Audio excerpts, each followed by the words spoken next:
This is the Thoughtful Travel Podcast. I'm your host, Amanda Kendall of the notaballerina.com travel blog. Every episode I'll share travel tales from several fellow travel lovers, and together we hope to entertain and inspire you, remind you of some of your own great travel experiences, and encourage you to hit the road again soon.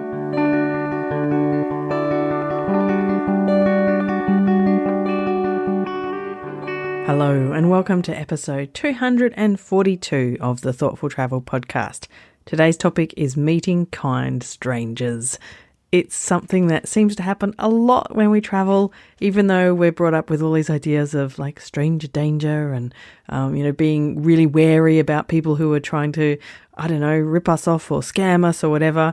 I am often told stories by my guests about strangers they met who were incredibly helpful, way beyond what is, expected or necessary. So I've got another fabulous collection of them, and the final one has a bit of a twist that I particularly love. So I've actually told some of my own kindness of strangers stories before, back in episode 76. So go and have a listen to that if you want to hear some of those. And actually, when I was preparing for this episode, I came across a comment from one of our Thoughtful Travellers Facebook group members, Nerea, in Spain, who mentioned some experiences that she recalled when she listened to that episode back in episode 76. And I'll just read out her comment because it's lovely. And she said, "When I read the title of this episode, even before listening to it, the first place that came to my mind was Istanbul.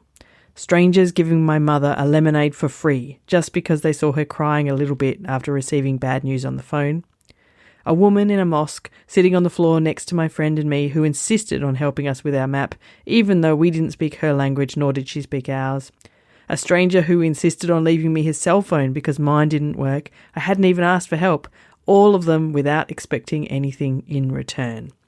And those kinds of incidents, I think, are so common to our travels. And it is so lovely to find that there are fabulously kind people all around the world. And they're strangers, but they often can become friends. And sometimes we just need to be a little bit open to that. And actually that leads in pretty well to my first story, which is from Vince Dickson. And Vince was backpacking in Europe as a teenager, and he was a bit wary of strangers when he set out on this trip. I was a lot younger. I think when I was 18, I travelled around Europe with a friend for a few months, just backpacking on very sort of limited budgets back in the day. And we it was weird to think about it now. I was speaking to someone. It makes me feel very old, even though I don't think I'm that old. But it was before sort of phones or Google Maps or anything like that. So I think the two things that I always remember, and I think it's quite easy to forget now with everything being so connected, is firstly that you didn't know nearly as much about places as you do now. So the discovery of them was a bit more interesting, and the sort of difference in cultures, you didn't have that same exposure to it through the internet as you do now. And secondly, obviously the actual travel part was a bit more of an adventure in the sense of like you couldn't plan as accurately and you couldn't get as much information at your fingertips. Mm-hmm. So we were backpacking around Europe, and we sort of and we were really working on. I had my parents traveled around many years before, 70s, 80s, and my dad had a lot of maps. I always grew up with these maps at home of all the different places they'd been, and he had this big box of them. And so when we went to Europe, I kind of borrowed a few of these maps, and we ended up we ended up in Paris towards the end of our trip, and we were stone broke at this stage. I'd actually been working a kind of low-paid job in the UK, and I was hoping my paycheck would come in to cover the last sort of section of this trip, and they never actually deposited it in time. Oh, no. So we ended up with something like, it was something crazy, like I had €2 or £2 in my account at that stage, and we were sort of, I remember living off one loaf of bread and a block of cheese for like a week at a time. Oh, gosh. So we went to Paris, and we had a connection there. A friend of mine had a connection there, and they'd given us their address and they'd given us their phone number. But obviously no cell phones and all that. It wasn't quite as easy to contact people. So we had this address, and we had this old map of my dad's, and we kind of spent quite a while looking at this map, and we could not find his exact address, and we couldn't get hold of him because it was middle of the night in Paris. We'd arrived quite late on the bus. So eventually we sort of figured out which area it was in, and we managed to caught the underground to this area and got there, and it was sort of middle of the night in a deserted part of town, no idea. We're still quite sort of young and naive, and we could not find it on the map. So this was the weird thing, is the street wasn't on the map. So the only thing we eventually found this open sort of corner store, and it was run by this sort of like Algerian guy. We found out afterwards, and so we're talking to them, and we're trying to ask them if maybe we can borrow their phone to try to get hold of this phone number. They eventually let us very kindly use the phone in the shop, and we try to get hold of his friend. Can't get hold of him. So now we're sitting there, and we're talking to them about this, and these guys in the shop are like, "Oh, that street," and the one guy's like, "I think I know where that street is. Like, I know where it is." And his friend is like, and they're sort of talking, and they're talking in French, and this is like middle of the night. That's probably like after midnight by that stage, and we're in this like weird corner store. And the two of us, eventually they say to us, "Listen, we're actually closing the store. Like, we'd be happy to walk you there." Oh. And so, well, this is sort of the bit I think that I always remember the story by is immediately you're like, well, this is a bit suspicious. Like, I don't know, this feels a bit weird. Like, these two guys we've never met, they're in the middle of the night in Paris in this quite deserted neighborhood, and now we're going to walk through some back streets with the two of them.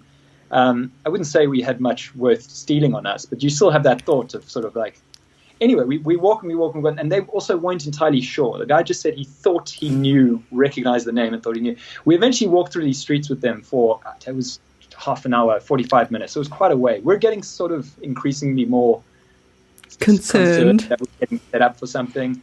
But it ended up having like amazing conversations with them, found out a lot about them. They were really, really nice guys. And they eventually found it. We found the street. Oh. We found the exact apartment. We knocked on the door and they were home. And we said thank you to these guys and never saw them again. It was just one, I remember, I think it sort of set me up for a lot more trust in people later on, where your things are this sort of suspicion of strangers in this weird situation. In actual fact, they spent 45 minutes or an hour and a half round trip out of their way just to walk these two strangers to some random deserted streets in the middle of a city that they didn't know. So it was a really amazing experience in hindsight, and sort of immediately you just feel terrible for kind of thinking all these things. And I don't know, just a really good, it's where there's sort of experience of humanity and how I think travel opens up those experiences a bit more. Absolutely, yes. I get told these kind of stories quite often because it's so true that we really think we're brought up to be really wary of strangers and to think that everyone's out to get us, and 99.99% of the time it turns out that nobody's out to get us and they're actually really helpful. But it's shocking, isn't it, how surprised we are that people actually want to help us. Like, well, I don't know what it says about the world, but it's wonderful that travel opens us up to that possibility. Yeah, I think what you just said is 100% true, and it's that 99.9% of people actually are not only harmless, but they actually actively want to help. Like, people, like, and you forget that. I think sort of media also has a part to play, and just generally a lot of the stuff you hear is kind of makes the world feel like a big, scary, dangerous place. And in actual fact, the average person is actually really kind and helpful and will go out of their way to do that and doesn't expect anything in return. And it's a really amazing thing to be reminded of. Yeah, it's very special. I agree. I've just been reading, we have a book club with the podcast, and the book of the month is Couch Surfing in Iran. I don't know if you know Stefan Ort's series. He's got a series of books, Couch Surfing in Iran, Couch Surfing in Saudi Arabia and somewhere else. But exactly that, like, couch surfing is like the ultimate trust in strangers. And, and he's going through Iran, and every so often there'll be, a couch surfing contact that seems a bit suspicious, or, what's really going on here. Every single time they turn out to be wonderful, helpful, kind people who just want to meet a foreigner and help them out. And, it's very reassuring. Yeah, it is. Perfect example of trusting strangers who only wanted to help, and what a great lesson to learn at the young age of 18. Now, funnily enough, my next guest is Pam Mandel, and she tells a story from when she was in the Himalayas around the same age, and it's just a lovely story. It's an even better story of, an even stranger example of strangers helping, I suppose. And I know she explained it's a story she's featured in her book and so many people have asked her about. So this is Pam with her story of someone helping her out when she was trying to cook her meal.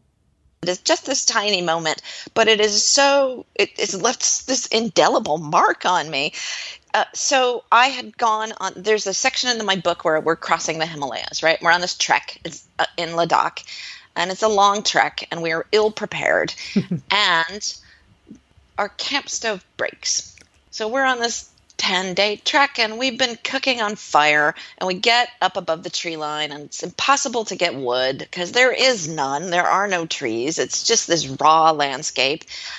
And the stove is broken. And it's dinner time, and we have, beans and rice or something because we're, again, ill-prepared. And this is impossible to cook.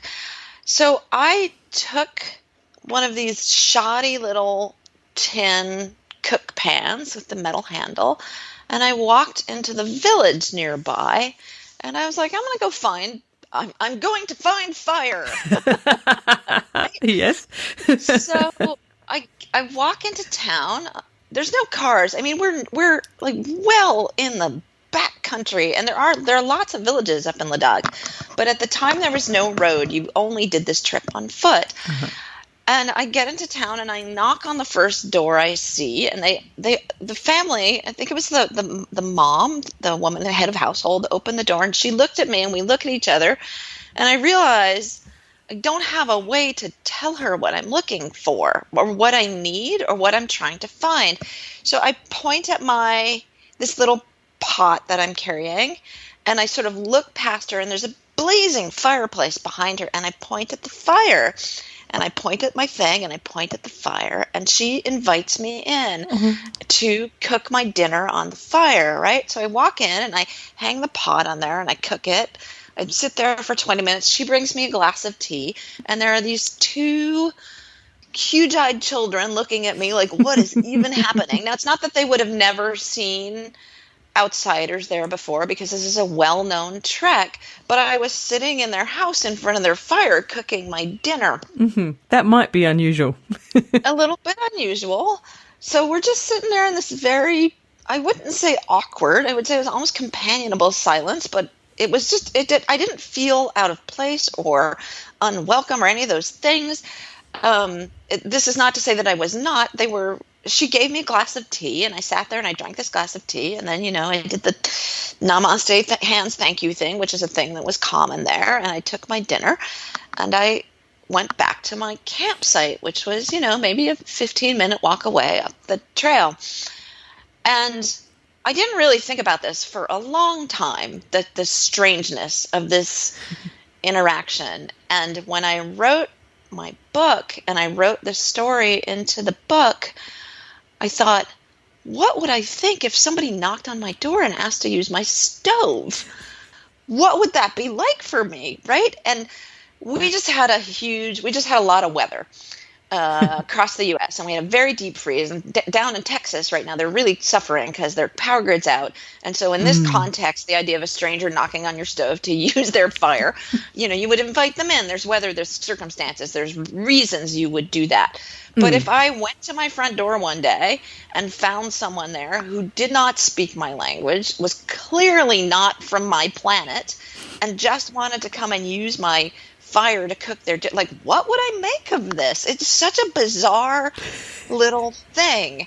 And there's so many sort of threads that I pull at with this now in retrospect.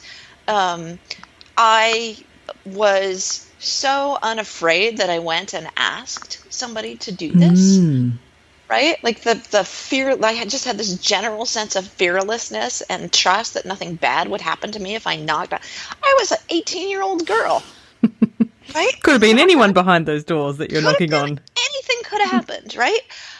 So there's that. They actually let me in. They seemed to know what I needed. Like whatever the communication we had was effective enough that my dinner got cooked and I went on the rest of my way. It just happened once, because after that we got back down below the trees, and we could get wood for fire, and all this stuff we were able to make that happen. So it was just this one particular event, but I would have done it again. Well, it worked, so why not? Yeah. Right. And I just think about the strangeness of moving that experience to my modern life now, where I go answer the doorbell, and it's some young person carrying food, and they just want to cook their dinner on my kitchen stove. And what would I do with that? And now I think, well, I would have to let them in. It's required. The universe requires that I do that, right? I also wonder, the other thing I think about was, did they remember this the same way I do? Yes. Or did this happen before? Or, like, and I had no way to communicate with them. I did not speak Ladakhi, right? They did not speak English. We could not, there was no way for us to figure that out. But I would love to somehow ask them, like, what do you think of that, right? Yeah. And at the time, it was just a thing. I went to town,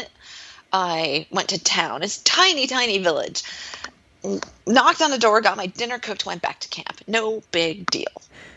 But so much happening in this tiny, tiny moment, all these things. And I can't stop worrying at this little story about, the day that somebody knocks on my door and asks to cook their dinner. I'm waiting for that to happen now. I hope it does. That would be so poetic. But yes, I always wonder things like that, is that family? Have they been sitting there all these years retelling that story about the time that strange American woman came with her pot in her hand? Or was it a regular thing and they've forgotten about it, or what? There's so many. Right. Yeah, it's fascinating to imagine things that can have a big impact on us when we travel. We can also impact other people significantly, but we often just don't know. Maybe it's nothing, maybe it's a big thing, or something in between. Right. Yeah, there's just no way for me to know, and to find them would be impossible. I can't imagine what that would look like. But I can't stop thinking about that, just the nature of that tiny interaction. It's very significant to me. It meant I got to have a hot meal. Yes. And so many other things. I love this story. And I mean, it's probably unlikely that someone would come to my door here in suburban Perth, Australia, wanting help to cook their dinner. But I'd like to think that whatever the local equivalent might be, that I really would help a stranger, especially, a foreign stranger in need. And I'm going to keep thinking about that when I'm out and about in Western Australia and come across any tourists and see if there's any way I can help. So I really love that tale and I want to keep that in mind. Now, my final guest today is Tim Tricker, and he has a kind of a reverse kind of story, which I just love. It's still a kindness of strangers story, but it's a bit reversed because in this case, the stranger is the tourist. It's Tim on a trip with his mates in Barcelona. We ended up on the metro going back to our hotel, and one of my friends, he decided that he needed to go to toilet. So obviously being on a metro, nothing there. So just approaching a restaurant, a train stop, a metro stop, and we thought, right, we'll get off here. There's bound sure to be a restaurant, a pub, or anything or even a public toilet what he could use. And it was quite a small stop, so there was no facilities at the stop itself. So we've gone running up the stairs, and directly opposite was Ecuadorian pub. Never heard of anything like it before. Amazing. So we've gone running in there, and it was like being in someone's front room. There was carpet on the floor, a couple of stools up by the bar, and there was like a broom closet, which was the toilet. So my friend's gone in there, and we thought, right, we're not just going to use the facilities and go. We'll have a drink in here. It's a local area. Absolutely, why not? The guy behind the bar could not speak a word of English. We couldn't speak any Spanish or Catalan. So we thought, yeah, we'll have a drink. We'll basically pay our way. So we've done that. We've had a drink. We've tried conversing about football with this guy behind the bar, and we got we used the international language of football, and it worked. And next thing you know, about 20 people from a local factory had walked in, and he was the only person behind the bar. There was people shouting and waving money, and where I'd previously worked behind a bar before, so I thought, I'm going to help out. So I've got off my stool, walked round the bar, and I ended up serving people. He gave me a bit of a funny look of like, what are you doing? Then all of a sudden it was, oh, he's helping. And he was like passing me glasses to fill up. He was taking money for orders I was taking and everything. I ended up behind the bar for about half an hour serving people. And it was all because I was a bit like, I thought, I'll better help out. It's one of, as you've had a drink, your mind does change and you think differently about things. I thought, I'd just like to help. I'll help, why not? I'm a helpful guy anyway, but I thought, even more so, I'm going to help him. So I ended up serving there for like half hour, 45 minutes, and he was really sort of appreciative. He bought us all a drink. It's That's so cool. It was all because one of my friends needed to go to toilet. Yeah, that's amazing. I love it. And you wouldn't be expecting to find an Ecuadorian pub there, and probably never been to one before or since. And how awesome. I love those kind of random discoveries. So somewhere in Barcelona, there's perhaps Ecuadorian fellow, or at least a guy who has at some stage run an Ecuadorian pub, who probably tells the story of the time this mad Englishman came along and jumped behind the bar and helped serve when things got really busy. So I just love that. Good on you, Tim. And it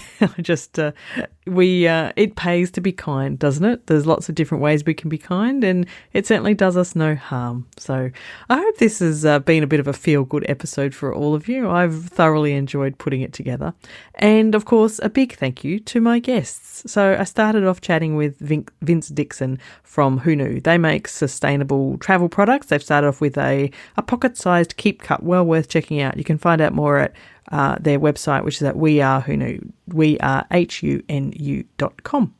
Then a big thanks to Pam Mandel for her story in the Himalayas. Pam's website is nerdseiview.com, and that story actually is found in her book, The Same River Twice. I'll leave a link in the show notes to Pam's book. And of course, a massive thank you to Tim Tricker, who is a member of the Facebook group for Thoughtful Travellers. And you can find that just by searching for Thoughtful Travellers in Facebook, or there's a link in the show notes. I'll also leave a link there to the episode I referred to early on, episode 76, called The Kindness of Strangers on Your Travels, if you want to keep listening to this kind of enjoyable topic. I find it really enjoyable, and I hope you do too. The show notes for this episode are at notaballerina.com/242. As always, thank you so much for listening.